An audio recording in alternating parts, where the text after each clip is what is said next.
Mais avant d'évoquer les municipales, 4 mois après l'assassinat de Mehdi Kessassi à Marseille, un premier coup de filet dans le cadre de cette enquête. 10 personnes interpellées ce matin, soupçonnées d'avoir joué un rôle dans le meurtre du petit frère du militant anti-narcotrafic Amine Kessassi.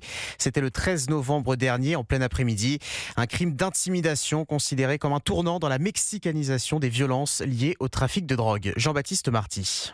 Certains sont suspectés d'avoir organisé la logistique en fournissant la moto et l'arme du crime au commando. D'autres sont soupçonnés d'avoir donné des renseignements sur Mehdi Kessassi, notamment sur son emploi du temps. Des suspects interpellés simultanément dans la région marseillaise et dans l'Hérault par le RAID et la BRI. Ils ont été placés en garde à vue pour assassinat en bande organisée et association de malfaiteurs. Garde à vue qui peut durer jusqu'à 96 heures. Les enquêteurs étudient la piste d'un assassinat commandité par la DZ Mafia et notamment d'un chef de l'organisation criminelle marseillaise actuellement incarcéré, Amine Wallan, aussi connu sous le nom de Mamine. C'est depuis sa cellule que ce narcotrafiquant aurait pensé et organisé ce meurtre. Amine Wallan, qui d'ailleurs est jugé depuis ce matin devant les assises d'Aix-en-Provence pour un double assassinat survenu en 2019. Le narcotrafiquant qui est aussi soupçonné d'avoir participé fin 2020 à l'assassinat d'un autre membre de la fratrie Kessassi, Brahim Chaban, demi-frère d'Amine et de Mehdi Kessassi. Jean-Baptiste Marty, journaliste police-justice à la rédaction d'Europe 1. Et vous l'avez évoqué, Jean-Baptiste, dans le même temps, un procès sous très haute sécurité s'est donc ouvert cet après-midi à la cour d'appel d'Aix-en-Provence.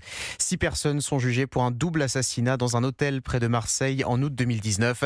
Parmi les accusés, 3 chefs présumés de la DZ Mafia, un gang de narcotrafiquants qui n'existait pas au moment des faits. Verdict attendu le 10 avril.